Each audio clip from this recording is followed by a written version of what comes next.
We are back. It is fight season. We have a great guest this week. We're joined by UFC bantamweight Brady Hiestand. Brady, how are you, man? Oh, living the dream. I'm having a good day. How about you? I'm having a great day. I'm happy to talk to you. It's been a while. Thank you for coming back. I just want to kind of jump into it. You're coming off of an incredible win, just an awesome fight against Garrett Armfield. It was super exciting to watch. You've had like a week and a half to sort of process it and come down from the high of a battle like that. How you feeling? I'm feeling good. Like, obviously, I got no scratches on my face. My body feels good. So, for how crazy of a fight it was, I'm actually surprised I walked away with pretty much no injuries. I feel clear. I didn't have any headaches, nothing like that. But, just going back and watching the fight, because I watched it about 5, 6, 7, maybe 10 times now. Yeah. It gets crazier every time I watch it. But, I underestimated Garrett a little bit. I didn't think he was going to be that tough, but good on him. And I think we made a scrap for everyone to enjoy. And I always tell everybody, I have 2 rules. It's like, I got to win. Like, that's my number 1 goal, is always win. And number 2 is make it entertaining. So I checked off both boxes. So at least I'm happy with that. Yeah, I love that. And I know that the UFC loves that too. But so you mentioned that you watched the fight 5 or 6 times. I know like a lot of actors and like entertainers, they don't like to watch themselves on camera. They don't, people, how you don't like to hear the sound of your own voice. I hate to hear the sound of my own voice. Is that weird for you to watch it, or are you like, no, man, I'm good. I enjoy watching myself, especially after a performance like that? Yeah, I think I started out like that because I would just get, I'd cringe at myself, like seeing myself do stuff, or even when I used to talk like in interviews like this, but I'm kind of used to it now. Yeah. And I feel like that's where I grow the most, because obviously, for it being a great fight, I made a lot of mistakes, and I have a lot of, shit I need to work on from that fight. And the only way I can really learn from it is watching it and then going over it with my coaches and stuff. So yeah, it's not easy, but it's like necessary, I feel like, for me. Yeah, absolutely.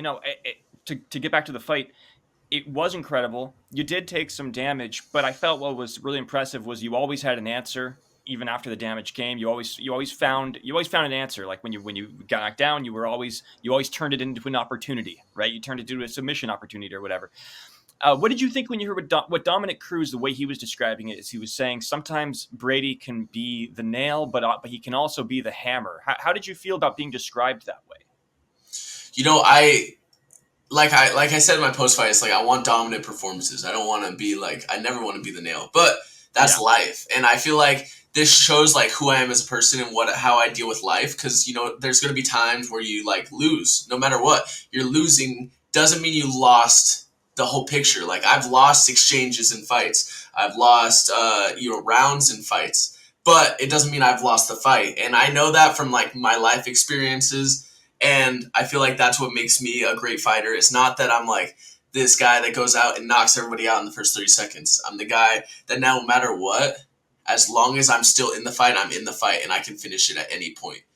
And I think that's what Dominic was trying to say. I've trained with him a little bit. So, hearing praise from someone, like that, who's in my division, but is like a legend. He's like one of the best to ever do it. Like, it's pretty cool. Absolutely. To your point about mentioning how you think it's not good for longevity in your career to sort of have to constantly go through fights like that. You'd like to have cleaner fights, so to speak. But at the same time, it's also good for your longevity in the UFC in their eyes too, because they know that they can trust you to always put forward an exciting fight. They could potentially build main events around you in the future. That has to be something that comes into your mind as well, though, right?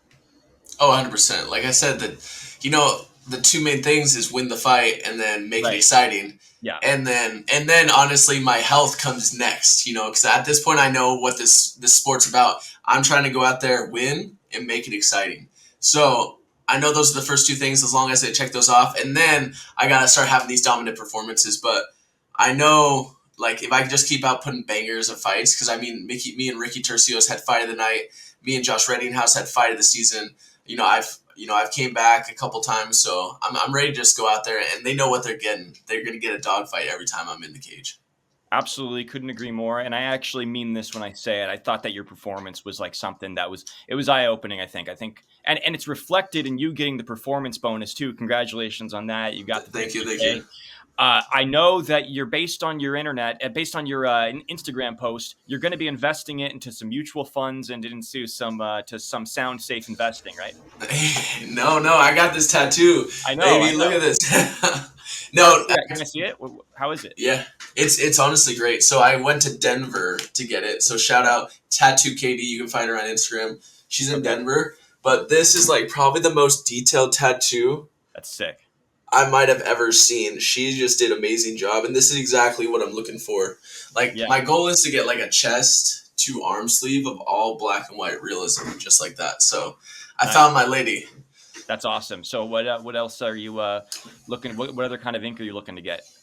That's a good question. I'm trying to get an arm sleeve and a leg sleeve, and so my leg sleeve is going to be a little more colorful. My stepsister here in Spokane, she does that one, Tia. Yeah. I think I'm gonna get like another animal on the inside bicep, so maybe they're like yelling at each other, like nice. Growling. And then I gotta figure out what I want to do for the arm. I like the jungle theme, keeping it with the animals, but I don't know yet. Well, you got any ideas? You a tattoo guy?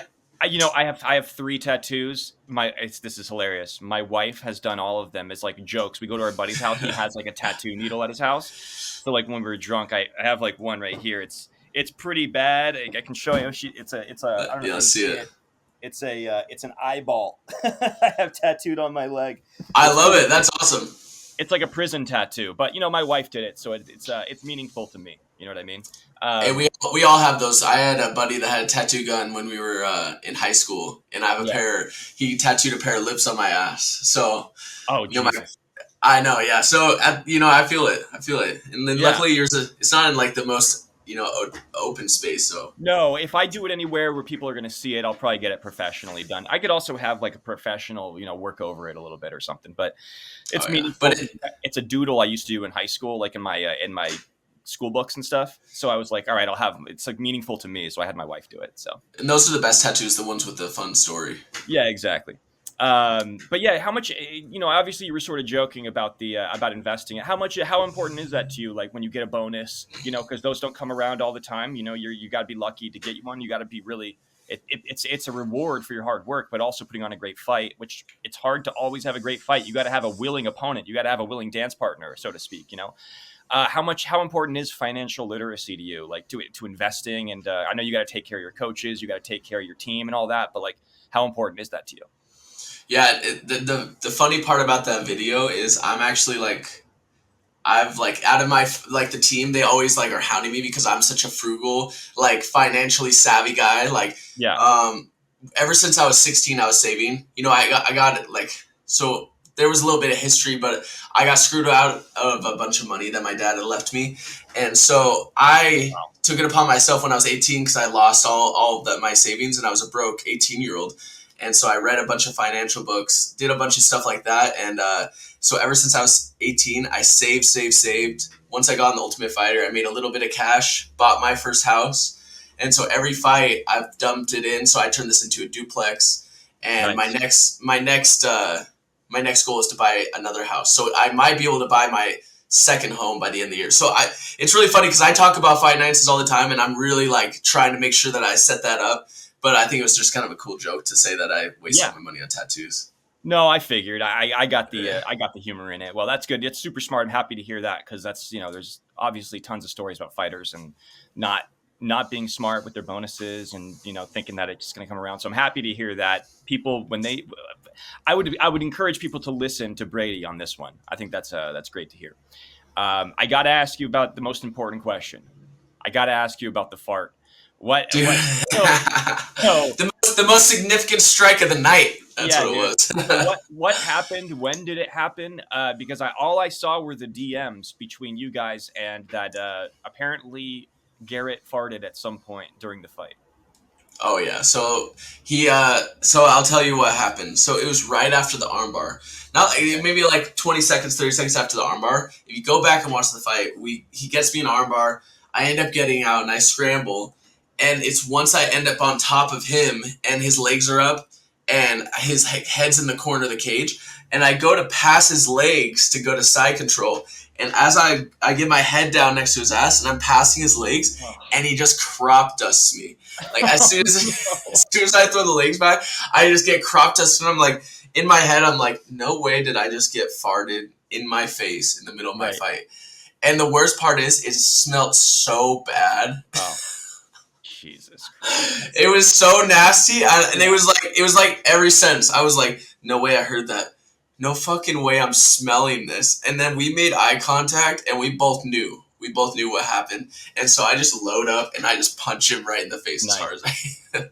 So how impactful is that when that happens? Could you see that as like a legitimate technique to get yourself out of a tough situation? Dude, for sure. That's why I said it's the most significant strike of the fight. Yeah. I think obviously I was still like there, but it was pretty funny. It made me think. I'm like, what the fuck is going on, dude? So you can distract your opponent with a little bit of deadly gas. Yeah, that's so gross, bro. I think I saw a video of a guy. He actually like shit his pants and I did. Was it like a couple of fat dudes and one of them was in basketball shorts? Yes. Yeah. And they stopped mid fight and he's just like looking down and everyone's like, man. That's so gross. Well, I'm glad you guys had some fun at that one, but Garrett, that's disgusting, bro. That's disgusting. Yeah. Is that the first time it's happened to you? Oh yeah. Yeah, that's gonna live with me forever. Whenever anyone asks what's the weirdest thing that happens in your fight, that's gonna be number one for. I hope forever, because I hope no other weird shit happens in my fights like that. Let's hope that's the first and the last time that happens. Yeah. So, how did you celebrate, by the way, other than getting the tattoo and getting the bonus and everything? How'd you celebrate? What'd you do?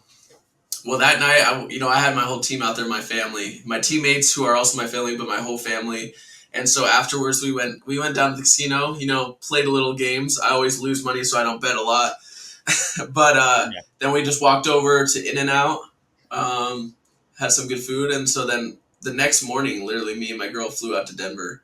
And so we just hung out in Denver, got to see some stuff, went to like the aquarium and stuff like that. But honestly, I celebrated a little bit, ate some good food, had some nice drinks, got the tattoo. But I have no reason to celebrate because I'm just getting started. There's a lot for me to accomplish in this sport.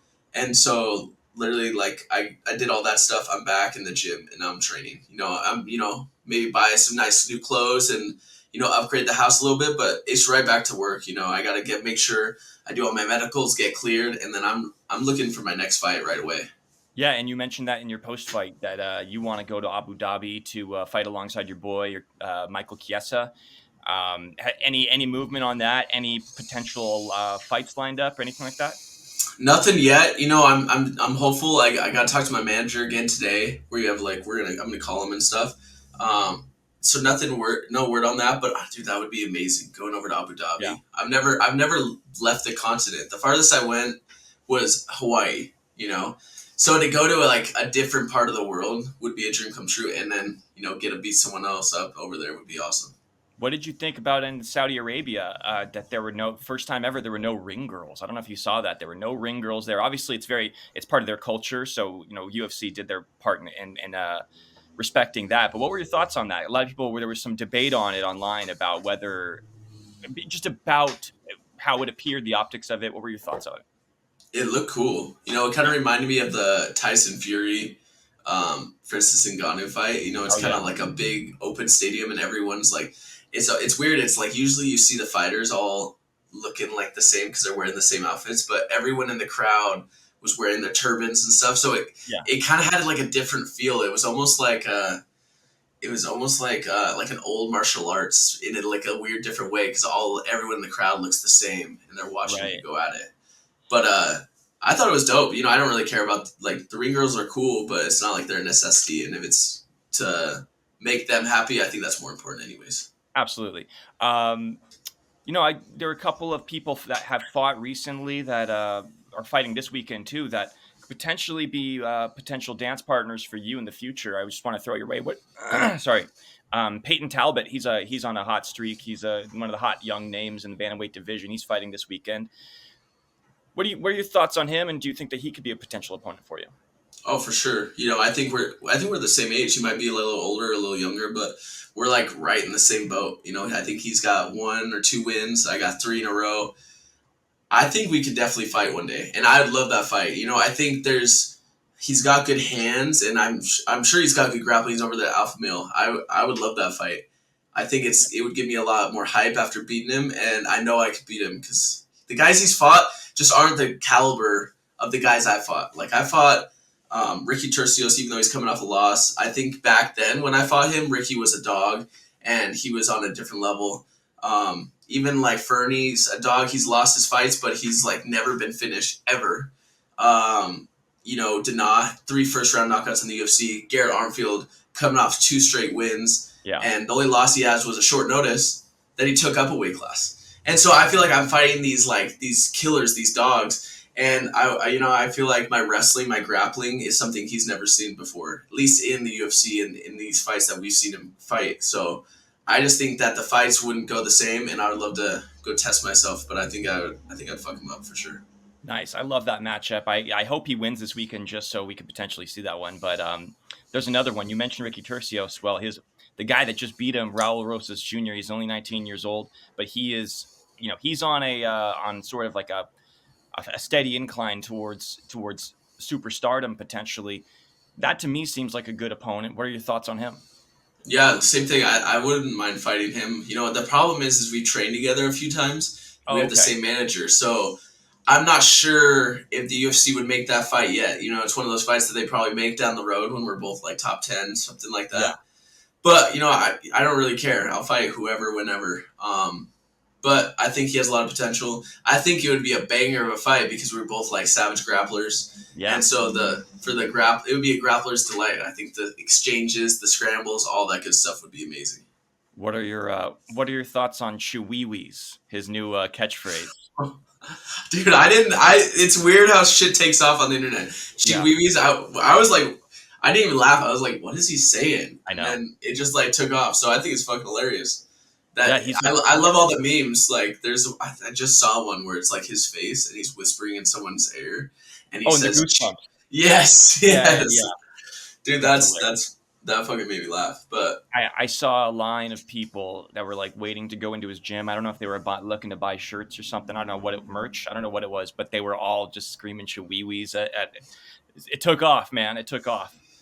So Michael Chiesa, you mentioned him wanting to fight with him in Abu Dhabi. What do you think about his matchup with Tony Ferguson? How do you see that fight going down? I think they were supposed to fight like 6-8 years ago or something like that. Yeah. And I think Mike would have beat him back then. And then now they're moving up a weight class, and Tony's like obviously I think falling off a little bit. I think this is just going to be, a great showing for Mike. He's going to get him back in the picture. He's going to do something great, something great, and I think it's going to get him, back in that title talks here soon. So I think it's the perfect matchup. I'm excited for him to go out there. And then plus, Tony's never in a boring fight, so let's make it happen. Right. I love that. Another big fight is happening. I think is that the same card? Sandhagen versus Umar. Is it the same card? On Abu Dhabi? Yes. Yeah. They're the main event. I mean, that's a huge fight for your division. Sandhagen's taking a big risk by taking the fight. How do you see that fight going down? Because there's a lot of people think that this is a big step up for Umar, but a lot of people feel like this is a big challenge for Sandhagen. How do you see it happening? I think it depends, honestly. I think Sandhagen can get it done. He's obviously shown he has good wrestling, good grappling, and dude, he's actually big for the division. He's like 6 feet tall? Yeah, 5'11". Yeah. So he's as tall. Yeah, he's tall. He's as tall as O'Malley, if not a little bit taller. So I think he's going to be able to keep the distance, keep the range, and then, we've seen Umar have trouble with some strikers, like his last fight. Like, that was a surprise to everybody. A short notice guy coming in, and he had to wrestle him to win. But I just don't think he's going to hold Sandhagen down like that. So I'm going to give it to Sandhagen. I think he's still on top of his game. I think he's going to take that win. Like it. The one time that you and I spoke, we were speaking about O'Malley and Merab and how potentially, you felt like the UFC didn't want to make O'Malley versus Merab because they were worried that maybe Merab might win. I know that they don't necessarily think like that exactly, but that is a possibility considering how big of a star O'Malley is, that Merab is a huge threat to his title reign. It looks like that fight might happen. Do you see that the fight's going to happen, and how do you see that fight playing out? Oh, it's for sure gonna happen. I feel like there's from them not making that fight and Merab becoming the superstar he is and being so funny with everything. Now they don't need O'Malley. I mean, Merab's the star too, so making that fight just makes sense. And I think Merab's gonna get that fight. It just depends on when they set it up. I think O'Malley's just not ready to fight. I don't know it because I mean, why else haven't they fought anytime soon? I think O'Malley's maybe a little scared, and I think Merab fucks him up. Honestly, I've trained with Merab a bunch, and right now there's no one like him that I've ever trained with, and I think he has got hit, but he's never been like knocked out or anything like that. So I think O'Malley's going to be in for a long fight.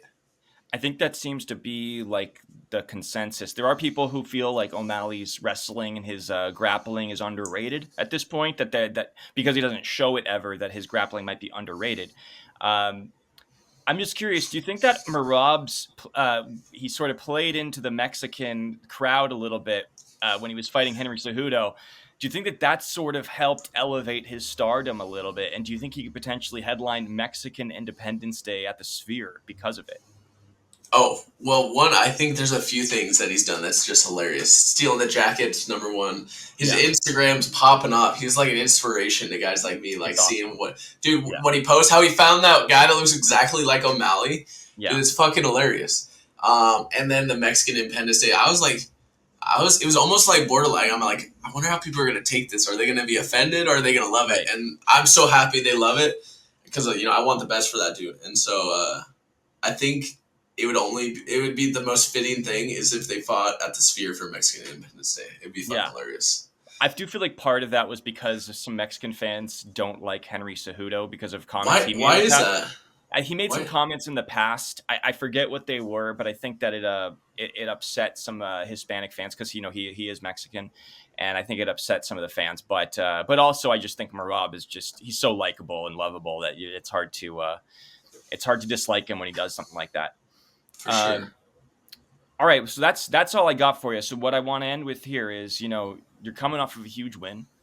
You're I think you kind of made a statement. Where do you want to see yourself in a year? What's the ideal path for you over the next 12 months?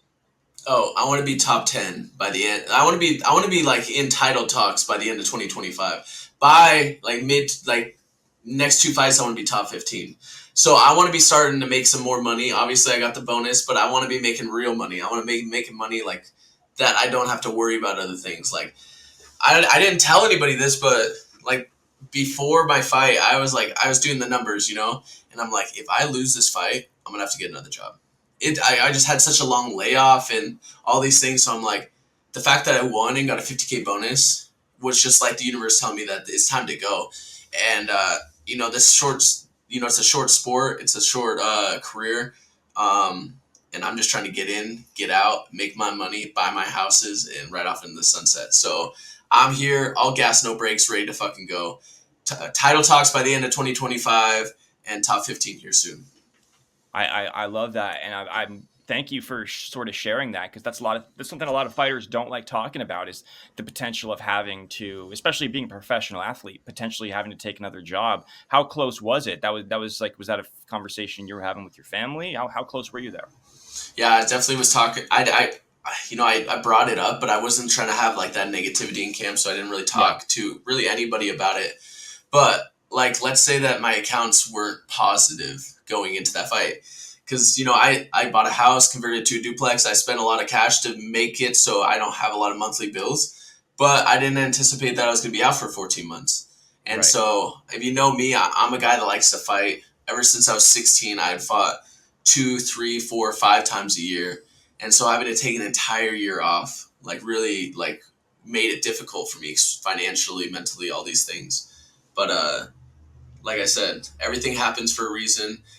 Me missing those last 2 fights due to injury just was all worth it for this one, fight where I got $50K bonus. I got a lot of hype around my name. I made a statement. I'm 3-0, and I'm just ready to keep climbing. That's awesome, man. Well, I'm going to be rooting for you. You got a new fan in me, and Brady, I wish you nothing but the best, my man. Thank you. I appreciate you.